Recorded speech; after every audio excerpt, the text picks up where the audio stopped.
Oleh karena itu, maka saya ingin menyampaikan beberapa hal kaitan dengan konten visi misi saya di dalam membangun ke depan pemerintahan yang bertanggung jawab, masyarakat yang sejahtera, maju dan amanah. Itulah yang kami beri nama adalah, tagar besarnya adalah membangun Lombok Tengah baru berjamaah. Itu yang ingin kami sampaikan, karena ini merupakan bagian penting di dalam kepemimpinan. Itu adalah pemimpin yang bertanggung jawab. Pemimpin yang bertanggung jawab ini, begitu dia terpilih nanti, maka harus ada percepatan pembangunan yang dilakukan sebagai janji politiknya.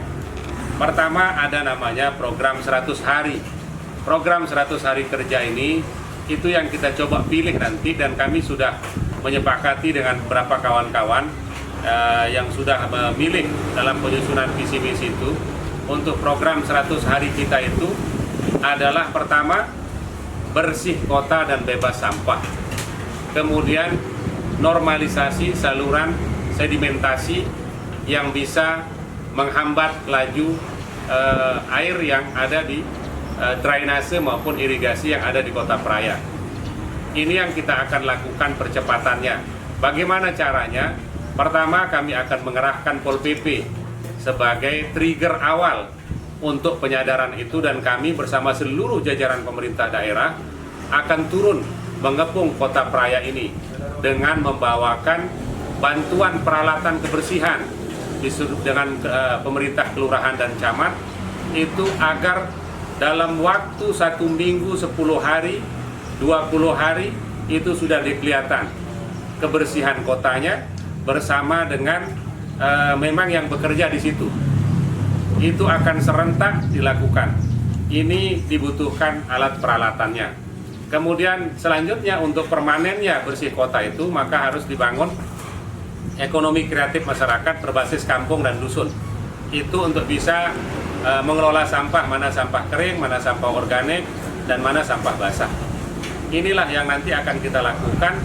Selanjutnya, maka kota itu dibutuhkan ada namanya TPA, tempat pembuangan akhir. Ada namanya tempat pembuangan sampah sementara. Ada stationery nanti di setiap kecamatan. Maka dibutuhkan penambahan alat angkut sampah itu sendiri. Itu yang pertama sebagai gerakan 100 hari. Yang kedua adalah, karena kita berada di tengah COVID, maka yang dibutuhkan itu adalah bagaimana menyelamatkan, jangan sampai masyarakat kita itu masuk pada kategori kemiskinan dadakan oleh akibat dampak sistemik dari COVID itu, yang merusak peluang kerja, income per kapita, dan lain sebagainya. Maka kami membutuhkan beberapa hal yang harus kami lakukan nanti dengan segera, yaitu mendeklarkan bahwa APBD kita itu, yang pertama harus kita lakukan adalah memberikan bantuan sosial yang berkelanjutan sementara selesai dan berakhirnya COVID di Kabupaten Lombok Tengah dan di Indonesia pada umumnya. Maka itu sudah kita laksanakan sebenarnya pada dana BTT yang ada saat ini, tetapi ke depan pun yang paling sulit harus dilakukan oleh pemerintah, dan mau tidak mau harus dilakukan, yaitu melanjutkan subsidi bantuan sosial untuk penanganan COVID ini dari 300 sampai 600 ribu per bulan. Ini yang akan coba kita klasifikasi sesuai dengan kemampuan keuangan daerah kita. Kemudian selanjutnya, program 100 hari kita, kalau nanti kemudian terbukti akan masuk musim tanam waktu itu, karena nanti ini yang kita andalkan itu adalah untuk mempertahankan perut masyarakat kita harus tetap terisi dan tidak menimbulkan kejahatan, kriminalisasi, dan lain sebagainya. Maka kita akan bantu untuk subsidi pupuk dan subsidi bibit untuk masyarakat kita sekemampuan keuangan daerah kita. Entah nanti bagaimana kita create, hadiahkan untuk sama-sama berjamaah membantu masyarakat pada sektor pertanian itu. Baru kemudian nanti pada sektor kelautan. Sektor kelautan itu sebagai dua alternatif penting ke depan untuk memenuhi hajat hidup perut masyarakat kita, yaitu kelautan. Maka dia butuh keterampilan tangkap, kemudian dia butuh untuk menambah fasilitas alat tangkapnya. Itu yang kita akan kerjakan, sehingga nanti akhirnya dia akan mampu mengolah hasil laut itu, dan kita sudah insya Allah akan mendirikan pabrik pengolahan ikan. Itu nanti mudah-mudahan juga cold storage besar itu bisa terbangun, paling tidak di daerah Awang, sebagai pelabuhan nasional kita. Pabrik es dan Pertamina untuk kebutuhan masyarakat di pesisir. Itu yang program 100 hari yang kita akan canangkan segera ketika kita nanti terpilih menjadi bupati. Kemudian ada program 1000 hari. Program 1000 hari ini sama artinya kita berada pada posisi RPJMD.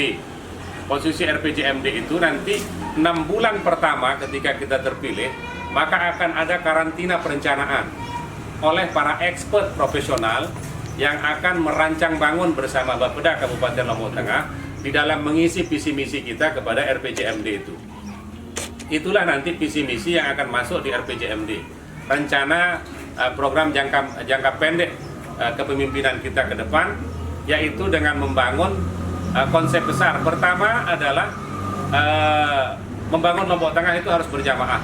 Maka pemimpinnya sudah wajib hukumnya bertanggung jawab dan amanah. Barulah kita masuk pada reformasi birokrasi. Nah, reformasi birokrasi total, amanah dan bertanggung jawab itu, mau tidak mau kita harus serius, sungguh-sungguh di dalam menempatkan the right man on the right place-nya. Kita tidak akan menghargai siapapun yang akan mencoba membayar jabatan dan lain sebagainya. Itu sudah tidak boleh lagi. Sehingga ada program besar kita nanti untuk berjamaahnya, itu ada 3 pilar besar. 3 pilar besar itu adalah umaroknya, pemerintahannya, alim ulamanya, pengusahanya, itu harus mufakat bangun Lombok Tengah agar mampu lahir Lombok Tengah, pembangunan Lombok Tengah baru yang pro rakyat, amanah dan bertanggung jawab. Sehingga kepemimpinan itu pada closing RPJMD-nya itu bisa dirasakan, bisa didengar, bisa dilihat bahwa masyarakat itu harus berbicara baik atas apa yang dilakukan pemerintahannya secara berjamaah oleh 3 pilar itu. Itu yang ingin kami sampaikan. Kemudian karena ini menyangkut persoalan Lombok Tengah ini sudah menjadi kota internasional, maka seluruh dunia akan hadir di Kabupaten Lombok Tengah. Jadi kita sudah mencanangkan untuk membangun kota terintegrasi, kota smart city, dan bahkan mungkin nanti kita akan datangkan itu namanya sister city. Sister city itulah yang menjadi harapan besar kita ke depannya. Jadi ikonik negara itu bisa kita hadirkan menjadi kota panorama di Kabupaten Lombok Tengah ini untuk melengkapi feature pembangunan yang ada di Kabupaten Lombok Tengah, itu namanya sister city. Nah, perencanaan yang terintegrasi itu sangat kita pentingkan. Kemudian yang selanjutnya, karena ini menah daya basak laut tandur kute, menah itu terang di utara. Terang itu dalam arti bahwa di situ luas hutan kita yang lebih besar daripada sektor pertaniannya. Sekalipun 3 kali dia panen sektor utara, tetapi tidak mampu mengurangi nilai jual harga beras. Kenapa? Karena luas tanah. Karena di situ adalah sektor kehutanan. Maka nanti di utara itu kita sudah sepakati dengan beberapa investor untuk mencoba menawarkan beberapa program unggulan. Pertama itu pengembangan lobster air tawar. Kemudian pengembangan destinasi untuk mempugar dan memperbaharui wisata ibuka dan lain sebagainya sebagai wisata lokal dan nasional ke depannya. Kemudian yang selanjutnya, bagaimana masyarakat lingkar hutan itu bisa tidak menebang hutan untuk illegal loggingnya. Itu maka harus ada pemberdayaannya. Maka ada hasil hutan bukan kayu atau HHBK, itu nanti yang akan kita proyeksi untuk ekonomi kerakyatannya. Itulah yang produktif, kreatif nanti bersama dengan KWT, kelompok wanita tani yang ada di sekitar lingkar hutan itu. Pelestarian mata airnya, itu juga penting untuk kita lestarikan sebagai penyangga hidup masyarakat di Kabupaten Lombok Tengah. Ketersediaan air itu penting. Cuma nanti di bagian utara itu kita akan undang investor juga itu untuk pipa besar, pengelolaan dan manajemen pembagian air pada penambah daya energi air kita atau sumber mata air kita, kekuatan daripada kemampuan air kita di utara, ketersediaan cadangannya itu sudah harus ada profesional perusahaan yang harus masuk untuk semi privatisasi. Nah, semi privatisasi itu nanti dia akan bermitra dengan PDAM yang akan melaksanakan manajerial pengelolaan konsumen dan pembiayaannya. Itu yang di belahan utara. Holtiparknya kita akan lanjutkan sampai pada agribase-nya. Baru kemudian nanti akan ada seperti agrowisata di situ, sama kayak di Batu Malang misalnya. Itu yang kita akan coba proyeksikan ke depan, sehingga lingkar hutan masyarakat di utara itu terampil di dalam mengolah makanannya, karena di situ sumber. Ada pabrik tepung juga kita akan berdirikan di situ. Ini MOU yang sudah kami tanda tangani bersama investor, karena konsultan investor sudah hampir 1 minggu bersama saya. Nah, itu yang kita ingin laksanakan. Kemudian sektor basah selatan. Basah selatan ini ada sekitar ratusan ribu hektar luas lahan tanam yang ada di di sektor selatan. Itu nanti mau tidak mau akan bertanggung jawab pemimpinnya untuk menyiapkan namanya ketersediaan air bagi petani. Mungkin kita akan mulai dari dam-dam kecil, bendungan-bendungan kecil, atau memang harus kita tuntaskan yang namanya bendungan dam lokot untuk menjadi sumber hajat hidup masyarakat yang mengakselerasi pembangunan di kawasan selatan, tengah, timur, dan barat. Ini yang nanti akan menjadi acuan besar kita, sehingga 27 juta kubik isi dari dam lokot itu setelah kita laksanakan studi larap, kemudian ada analisa feasibility study dari McDonald, kemudian Nippon Kui, itu sudah semua dilaksanakan di dam lokot itu. Insya Allah itu nanti bekerja sama dengan pemerintah pusat, kebetulan kita diusung P3 juga, itu Kementerian Bappenasnya. Nah, itu nanti kita akan usulkan sehingga goodwill pemerintah ini bisa segera terwujud untuk bendungan dan ketersediaan air. Itu juga akan berdampak sistemik pada multiplier efek domino. Ketika air itu sudah ada, maka ketahanan pangan kita akan kuat. Kalau sudah selatan berhasil surplus padi dan gabahnya, maka insya Allah harga gabah dan harga beras itu akan turun. Berbeda dengan kalau di selatan dan utara. Utara 3 kali panen, dan bahkan di selatan itu nanti jika kekurangan air pun ada pengairan menggunakan air laut. Dengan air laut. Itu ada olah teknologinya.